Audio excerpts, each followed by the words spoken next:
Una seixantena de Mossos d'Esquadra de la regió central s'han concentrat a les portes de la comissaria de Manresa davant les retallades que ha fet el govern i que afecten el cos de seguretat.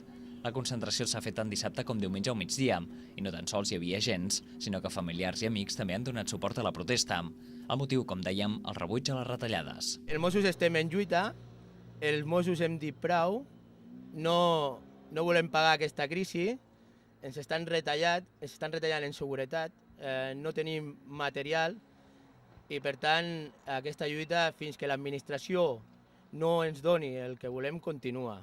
Amb aquestes retallades consideren que no reconeix els drets dels agents i tampoc reconeix la perillositat que té aquesta feina. Estem patint retallades a nivell de drets socials que teníem adquirits, com pot ser el vals menjador, com pot ser les baixes per enfermetat.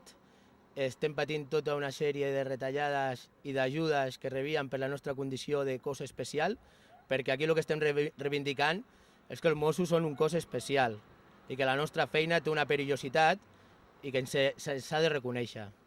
A Manresa han seguit la iniciativa que es va començar divendres a la comissaria de l'Eixample a Barcelona.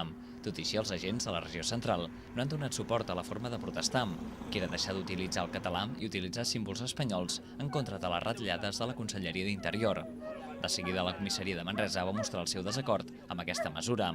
De moment no es preveuen més protestes. Durant la setmana es faran assemblees arreu de Catalunya per consensuar mesures unitàries entre tots els Mossos.